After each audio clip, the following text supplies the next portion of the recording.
Inspiration, that's what I was looking for. I wanted to go fishing, even though the day booked off work, but I was struggling with choosing where to go. Early February is always a quiet time, everywhere. I was looking for some small snippet of information, anything to go on. And where do we go when in search of such things?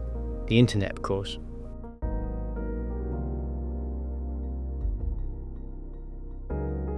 We've become professional scrollers. We can do it in our sleep, on the train. It doesn't matter what's going on around us. We may bump into somebody, a quick sorry, and it's back to the scrolling. But it's required, somehow. It never was, but it is now. It's a way of life. How else are we to find out stuff? Whilst digging around, I discovered an old video of mine, fishing for flounders at Fareham Creek. A lovely spot to fish and a lovely video. A venue I've done well from in the past, but that was long before the demise of the flatty population in my area. That said, maybe I could find one for old time's sake, but flatty or not, it would be nice to spend a day at the creek, just to see. For me, it's all about the hunt. The prize at the end spoils the journey, causing abrupt halt to proceedings, and although victory is sweet, we're then faced with finding a new hunt. So the plan was hatched. I'd fish Fareham Creek, same spot as all those years ago. A tall order to catch a flounder, but there might be a few small bass present to keep me company. And of course, the splendid array of coastal wading birds. The drive isn't too far, 20 or so minutes from my place, along fairly quiet roads. The day was overcast, with drizzle forecast before lunch, and sunny periods as afternoon merged into early evening, if you can believe everything you read. The creek meanders through Fareham town centre, and ends at the Down roundabout, where it becomes the River Wallington. Another wonderful venue you'll have seen in my films. Thanks for sticking around this far. Let's get into the fishing.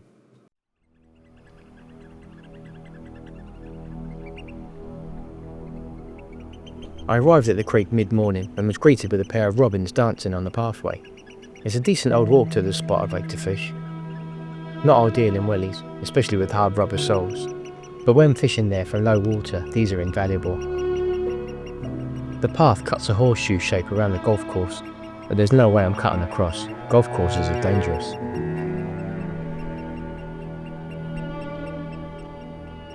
Down at the creek there's a massive population of swans. Now I'm no expert, so can't tell you why they like it there, but they always seem to be there, and in great numbers. Bathing in the centre channel at low tide, swimming around graciously on the high, and often coming to greet passers-by. Perhaps they've grown accustomed to being fed by the walkers. It's a popular spot for the walkers. It's a stunning landscape smack bang in the centre of a town, so it's quite obvious really.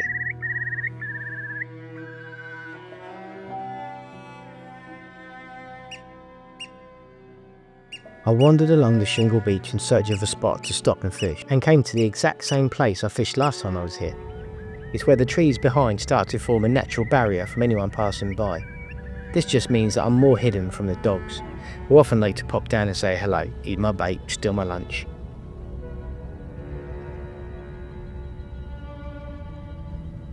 Here there are a great number of boats moored opposite, a park way over to the left, and thankfully not too much in the way of snags. That's the thing with areas with boats, the moorings and ropes can sometimes create tackle thieving obstacles.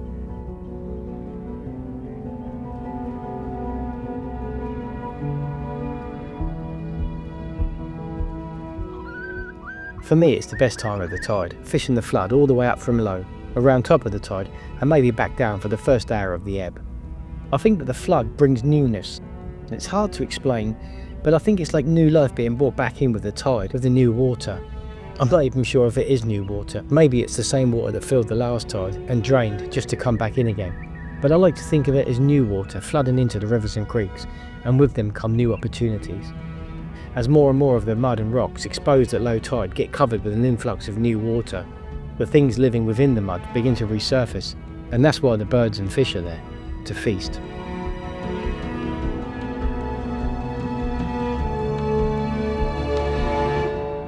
Bait for the day was of course ragworm. I picked up a pound of wonderful worms from Lock, Stock and Tackle early that morning. It doesn't get any fresher than this, and they were perfectly sized worms too.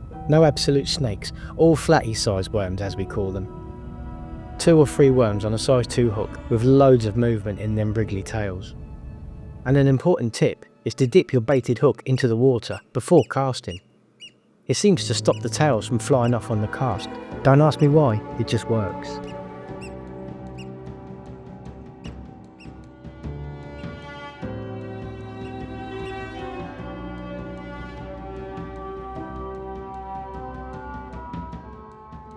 It was lovely clambering around in the mud. It took me back, although it's clear I'm not nearly as nimble as I once was. There were more oyster catchers there than before, and of course the swans, oodles of swans.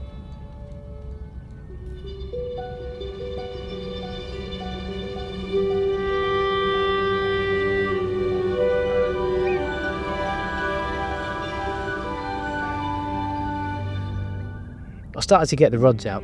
I knew it would be a quiet day, so I opted to fish for 3 rods, 2 hooks on each one, and at varying distances to give myself the best chance possible.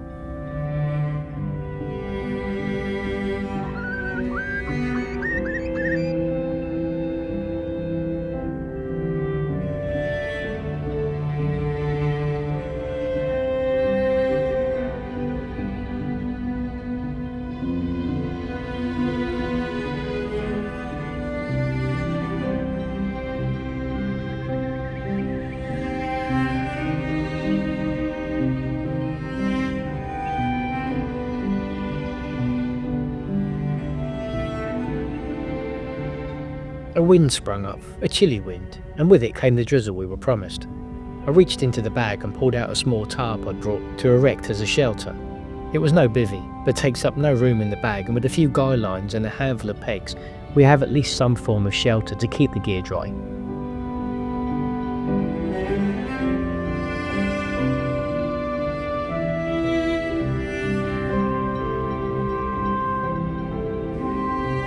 Intently I stood by the rods, willing one of them to quiver for me, but they remained still, waving gently in the breeze that was increasing by the minute.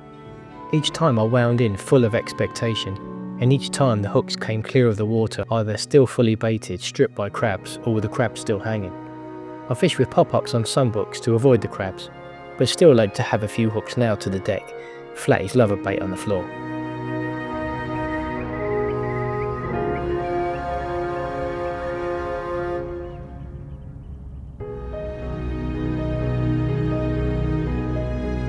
I was fishing match style to a degree. I felt I had to if I was to stand a chance of success.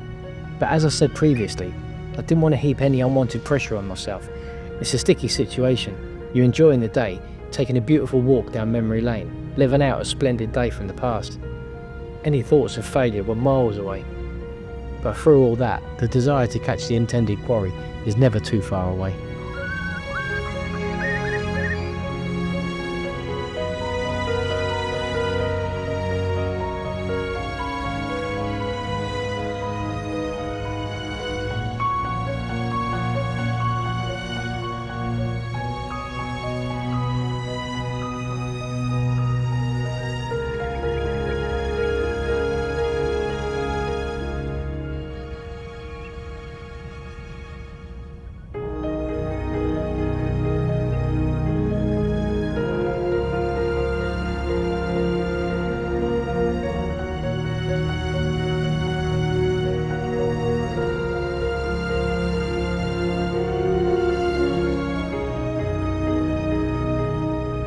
The tide was flooding fast. Footsteps made only 10 minutes prior were filling with new water. I still felt confident. I felt sure that if I stuck to fishing as well as I was, winding in on 20 or so minutes, checking those hooks, freshening up the hook baits, that something would happen. I was certainly doing my bit, but it was down to the fish to play ball too.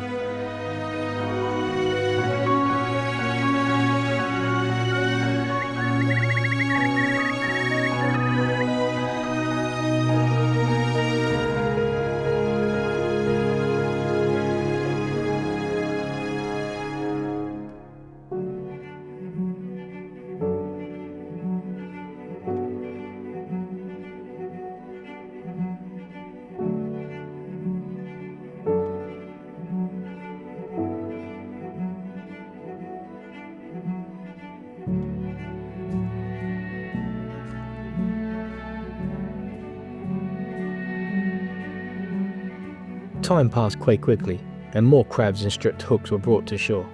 To be honest, it was enough to drive a man to drink. Joking aside, I was still enjoying the day immensely. I was out doing what I loved to do.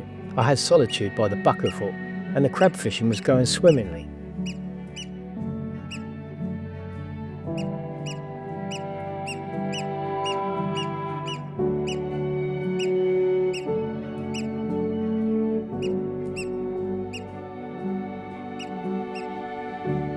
The wind began to increase along with the rain, so I changed up the angle of the shelter and tucked into a snack whilst watching those rod tips like a hawk.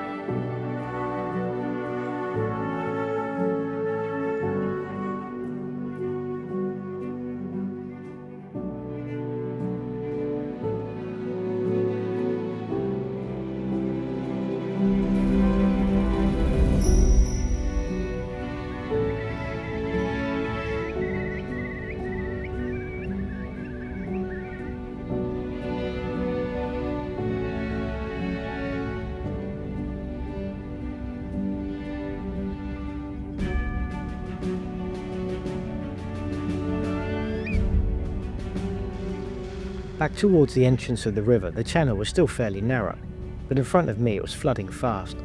The sky opposite was beginning to clear, with a small patch of blue appearing for a few seconds. Perhaps the weatherman was right and we'd be treated to a pleasant afternoon after all.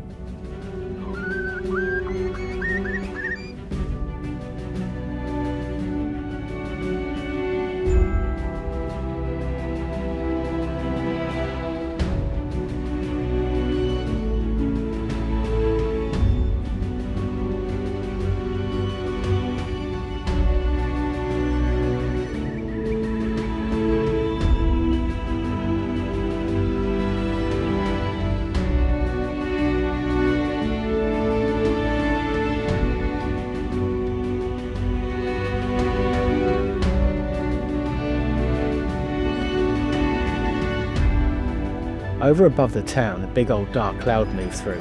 Somebody somewhere was getting wet. I, on the other hand, was enjoying the best spell of weather of the day. Typical just as the session was drawing to a close. I looked at my watch and decided that I'd give it another half an hour. The tide was almost high, and I felt that if nothing had happened throughout the whole of the flood, then there would be very little chance of an occurrence over high or on the ebb. Home was starting to call, and the thought of a hot meal had me thinking of leaving.